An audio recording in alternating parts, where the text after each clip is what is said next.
Rebellions, suspensions, tears. The first half of the year in British politics was quite dramatic. What does the second half hold?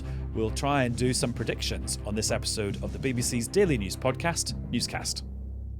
Hello, it's Adam in the Newscast studio. We're going to do this episode in three parts. The first part will be a little reminder of where we left politics in June, July of 2025, before everyone went on their summer holidays. Then we'll talk about some of the people who didn't go on the summer holidays. Clue, Nigel Farage, leader of Reform UK. And then in the final bit, we will talk about some of the big issues that are going to dominate British politics for the rest of the year. And here to help me are two people who are steeped in politics, past, present and future. Sitting on the sofa here in the Newscast studio is political correspondent Joe Pike. Hi, Joe. Hi, Adam. And also Hannah White, who's director of the Institute for Government, is here. Hello, Hannah. Hello. Right, before we talk about the future, let's talk about the recent past. Because I always find with politics, because we go forward at like kind of light speed, we sometimes forget where we've been. So like a soap opera recap. Let's talk about some things that were happening before the summer holidays. I suppose, Joe, one of the big things was Labour's massive climb down on its welfare reforms. The ayes to the right, 335. The noes to the left, 260.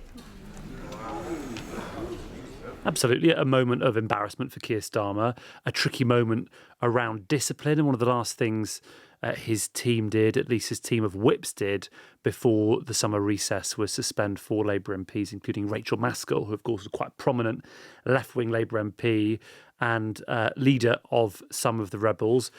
Maybe that effort over discipline will continue in the future, and it's not over yet, and people in the junior ministerial ranks who were maybe involved behind the scenes in that rebellion could be sort of held to account for that. We also had that really striking moment in the House of Commons during Prime Minister's questions where the Chancellor, Rachel Reeves, was crying.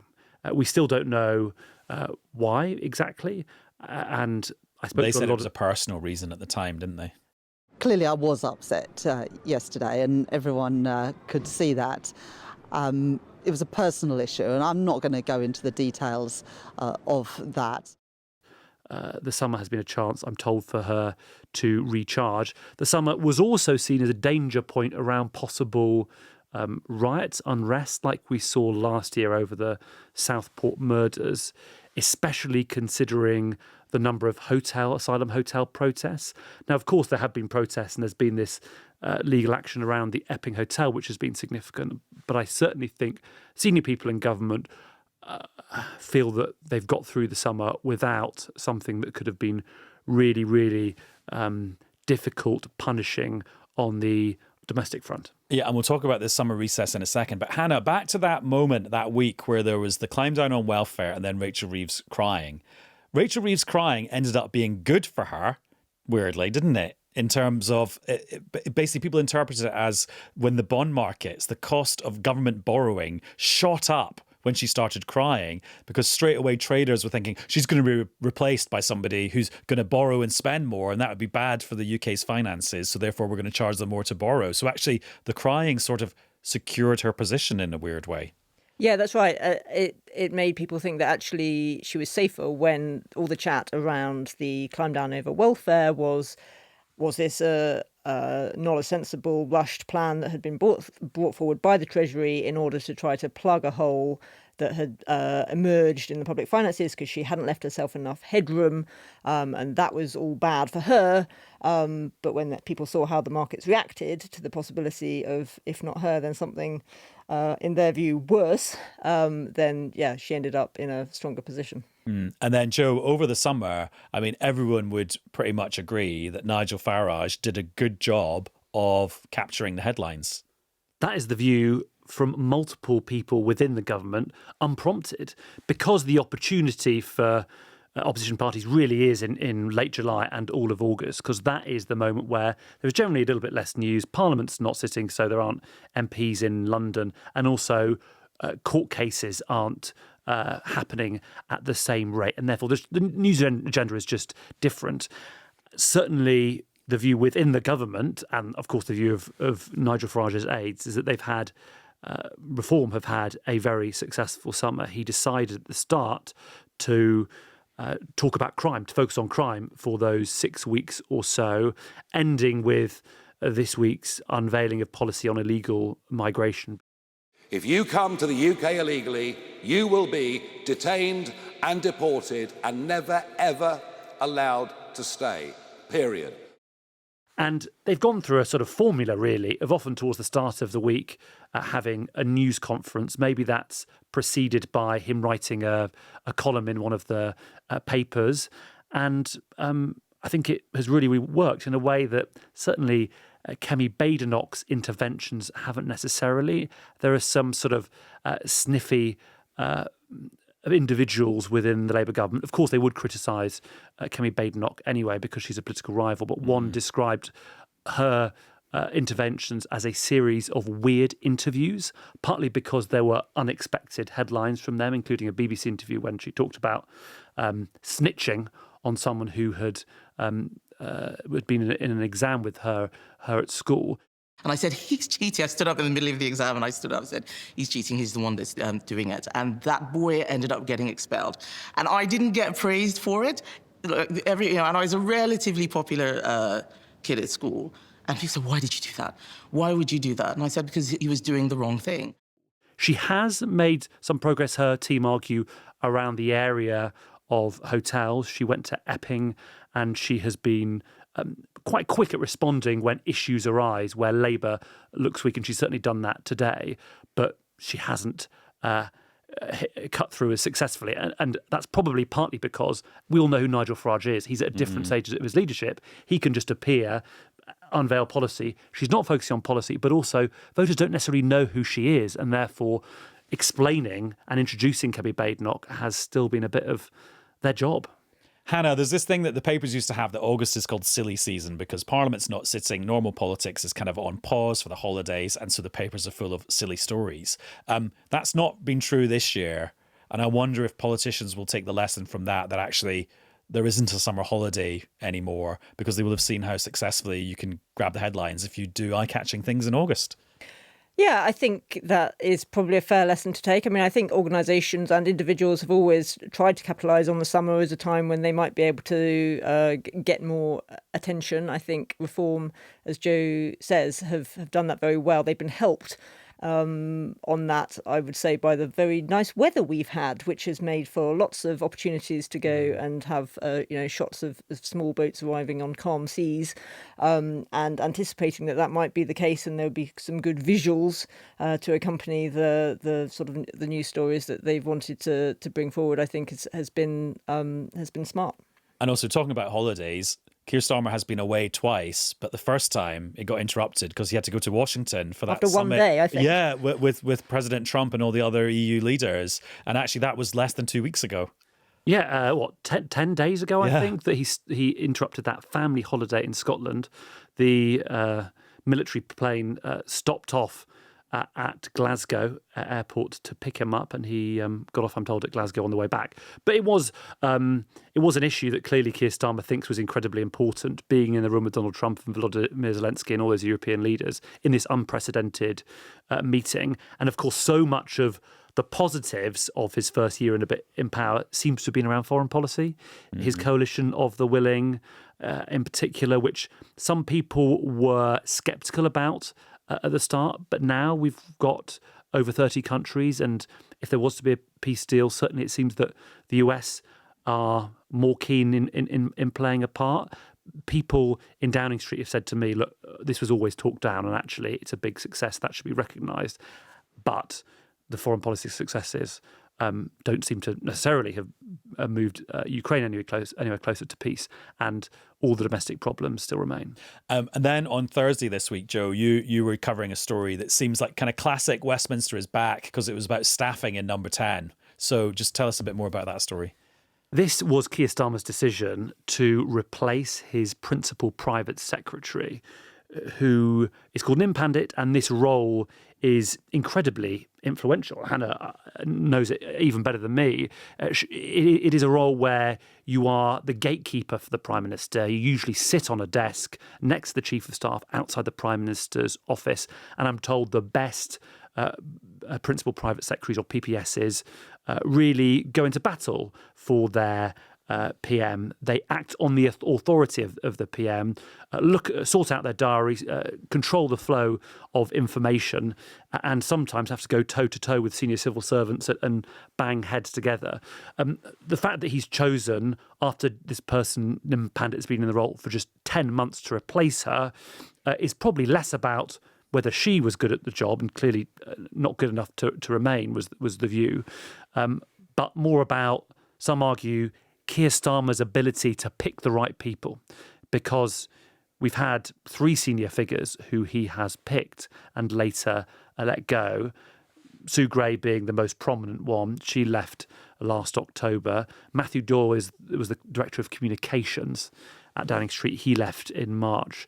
And now I'm told Number 10 is trying to finalise who to replace Nim Pandit with. Ironically, she is remaining in Number 10. She's moving to a role working on policy delivery, but there are people in government who seem perplexed even by that, because there are 3 other people in Number 10, I'm told, who already consider themselves to be in charge of Keir Starmer's policy team. Hannah, when I was at a careers event when I was much younger, I met somebody who was in this job, and they said, not to be broadcast, but I really run the country on a day-to-day basis. Is that an accurate description of what that role requires? Yeah, I mean, doing that role, you really are in charge of the whole civil service side of Number 10, and you are that gatekeeper to Number 10, to the Prime Minister. And I think that, partly, as Joe says, the departure of Nim Pandit, 10 months after being appointed, does, if the role is not working, it's such a key role that it's absolutely right that you must move that person on and get someone who does work. But it does raise a question about whether Keir Starmer is looking for the right things when he's making these appointments. And I think I share the concern that Joe highlights, that people, this news that, it's not that the Prime Minister has lost confidence in her because she's moving to a different role in Number 10, but the consistent message we seem to get from Number 10 is that there is confusion on the policy side over who leads on what, over who actually is speaking for the Prime Minister. And so it's all very well having people you want in Number 10, but we would argue that actually, unless you really sort out the roles and the accountabilities and who is in charge and get that really clear, any number of brilliant people being brought in aren't going to fix what's going wrong. And obviously Nin Pandit is a civil servant, can't speak for herself, doesn't do interviews, so her voice is absent from all of this. But I think what sort of justifies us talking about her role is, I remember the day Downing Street put out their statement about the new personnel after Sue Gray had gone, and Nin Pandit was one of the names and one of the jobs that was put in that package as proof that the Prime Minister was getting a grip of his operation. So I think that's what justifies talking about her, or one of the reasons that justifies talking about her. And previously in the past, we have talked about people and reported on people at this level. I mean, probably the most recent well-known example was Martin Reynolds. Party Marty, as some of the tabloids dubbed him, and that was because of his role in Number 10 at the time of Partygate. And just because we don't know somebody doesn't mean that they aren't incredibly important and influential. And what's interesting about the conversations I had after we broke that story alongside my colleague Henry Zeffman was that nobody told me they thought this was the wrong decision. So perhaps Keir Starmer has made the right decision. There are lots of people who are definitely fans of Nim Pandit, allies of Keir Starmer, but others who say she's really, really talented, but nobody has said this was a mistake. So potentially he's done good, even if he's correcting his own mistakes. Also, is this the opening step in a reshuffle? So obviously this is an HR thing to do with a civil servant, but is this the opening step in a much more political process that would see ministers and cabinet ministers being moved, do we reckon?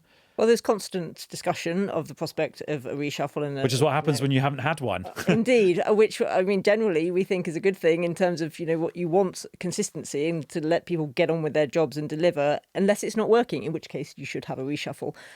There is talk of a reshuffle, particularly of junior ministers coming up. There's also talk of further changes and clarifications of roles in Number 10. So this may not be the only clarification that we see in coming weeks, I think. Although, Joe, if we now indulge in some reshuffle speculation of our own, why not? Absolutely. Everyone else is doing it. Rachel Reeves, back to her, she's pretty safe for the reasons we discussed, and also the fact that Starmer has said that she's safe.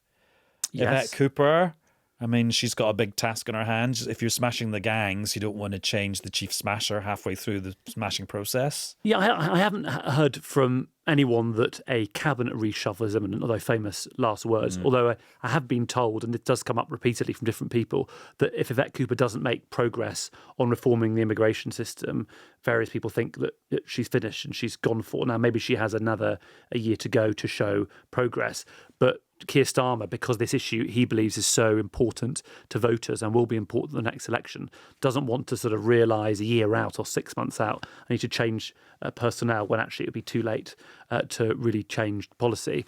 And different people have different views, but certainly if you were to have a cabinet reshuffle, some argue a moment of jeopardy and risk for Keir Starmer and his leadership could be next May after the Welsh and Scottish elections. Certainly, opinion polls suggest the Welsh elections could be very difficult for the Labour Party in the Senate, especially as the voting system is changing there. And in Scotland, maybe a year ago, you'd have thought that Anas Sarwar, the Scottish Labour leader, could have been the First Minister living in Bute House. Now, that looks a little bit more difficult. John Swinney is doing okay in the role, but also we've seen the rise of reform in Scotland, and they're not doing too badly in the opinion polls. Okay, Hannah, let's talk about Parliament coming back on Monday. And I was standing in for Matt Chorley on Thursday, and we interviewed Lucy Powell, who's the leader of the House of Commons. And she was on to reveal how long this parliamentary session is going to be. In other words, there's not going to be a King's speech until April, May 2026. What is the significance of that kind of timetable?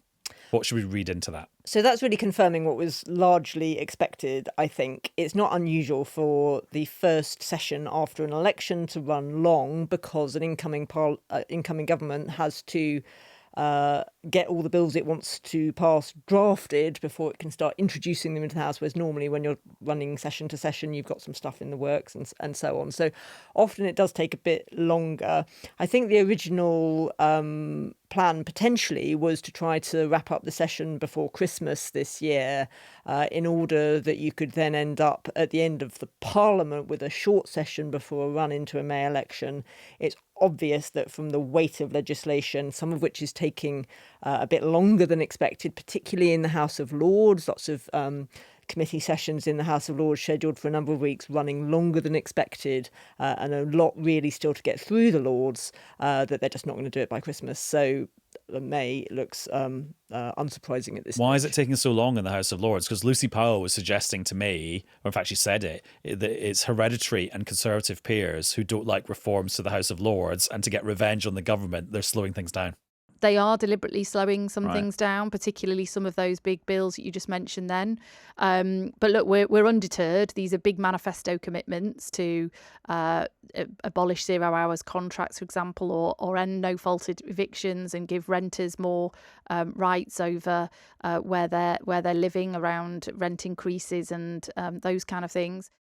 I think there's probably some truth in that, and that's what every government that decides to try to attempt any form of House of Lords reform has to be alive to. They have slowed things down. There have been a lot of amendments, and the government has much less control over the agenda in the House of Lords. So if they decide to take longer, they can take longer. There are some usual channels that try to sort things out, but the fact that we seem likely to see the House of Lords in the next couple of weeks sitting in some mornings, they're sitting. What? Lords working in the morning? I know. On some, and every Friday really just shows that with a combination of the hereditary peers bill, the assisted dying bill, but also some of these other big meaty bills which are in the Lords, it's going to take longer. And the consequences of that are big Labour priorities like the Renters Bill, which gets rid of no-fault evictions, and the Employment Rights Bill, which would give people more employment rights on day one of their job. They've not been passed as laws yet. They're still grinding through the Houses of Parliament. Yeah, I think the original plan again was potentially that renters' rights might get through before the summer recess, but it hasn't. But it should it should get through pretty swiftly now.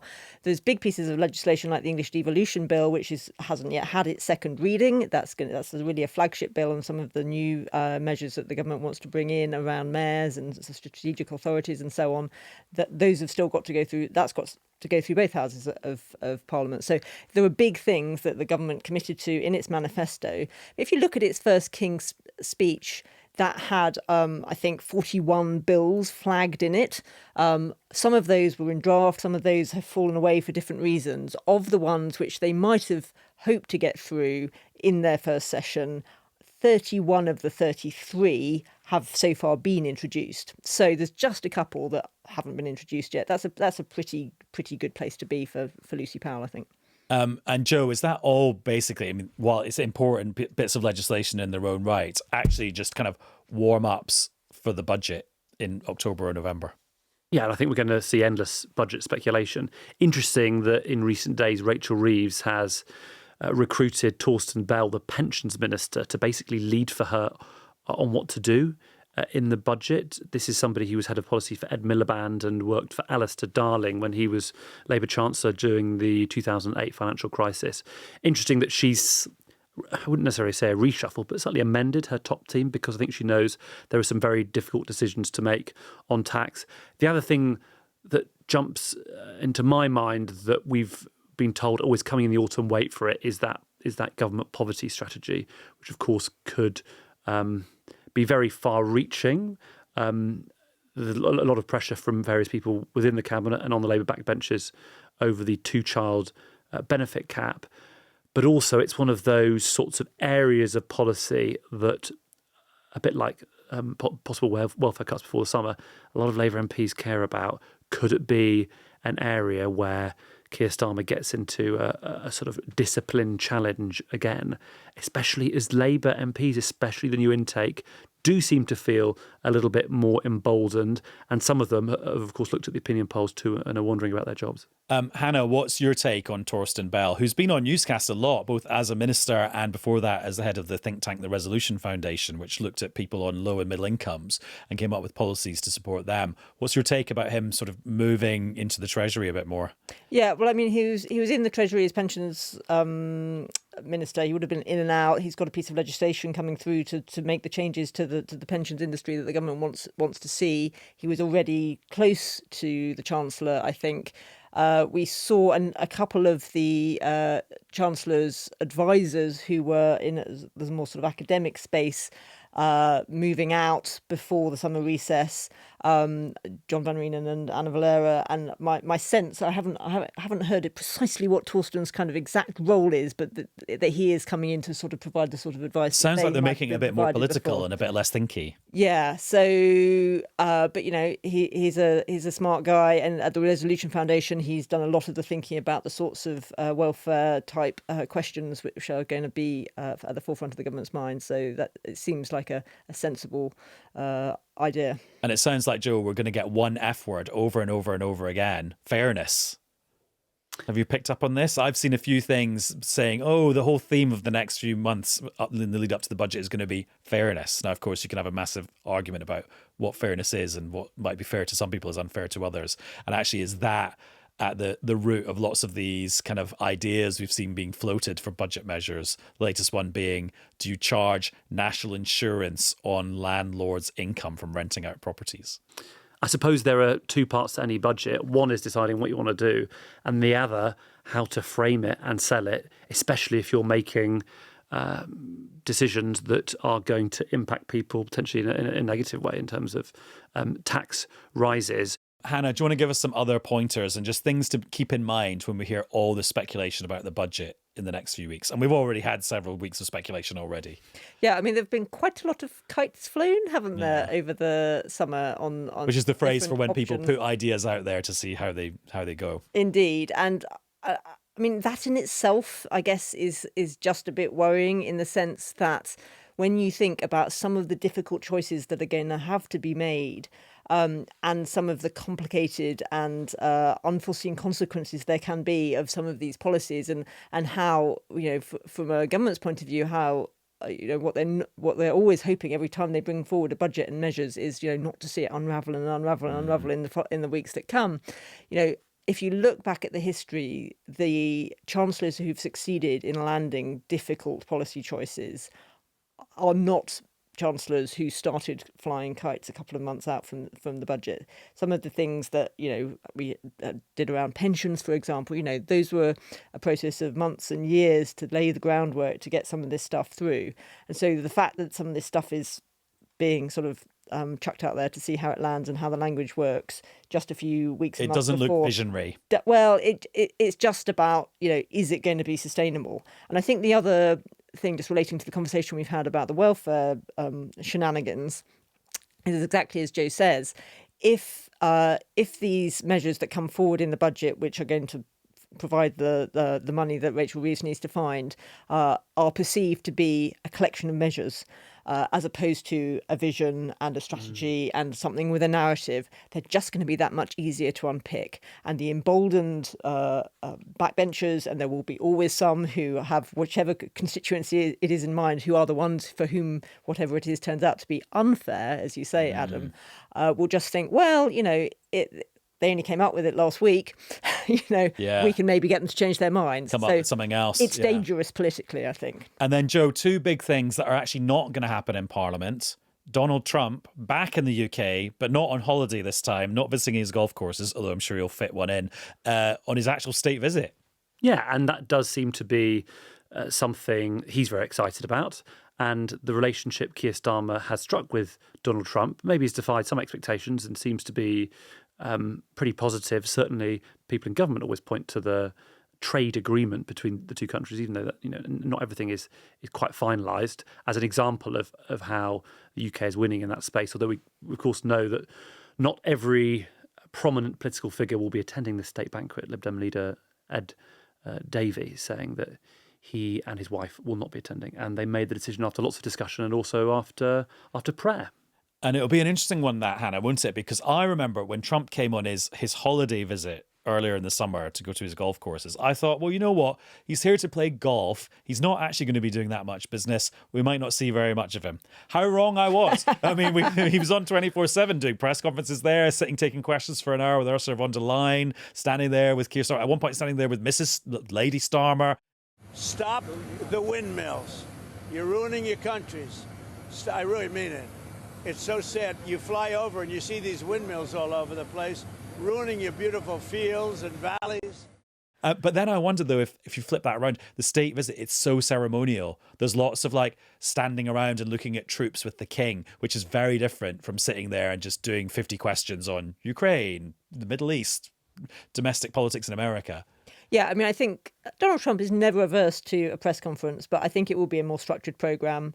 And I think, in some ways, that is why it seems Ed Davey's made this decision that actually, this is a formal dinner to which he's been invited and Trump's been invited, which is sort of honouring Trump. And he thinks the way to make a serious political point at this point is not to attend, whether or not that is something that Mr. Trump will actually notice. So that's an American coming here. Keir Starmer will be going to America in September for the United Nations General Assembly, where basically all the world leaders converge on New York for a couple of mad days of diplomacy. That's the point at which Keir Starmer has said he will or will not recognise a Palestinian state. He gave a set of conditions for that to happen. What do we think about the state of the conditions? Well, the conditions included a ceasefire in Gaza and Israel reviving the prospect of a two-state solution. So it seems likely that the UK will go ahead alongside Canada and France with recognition.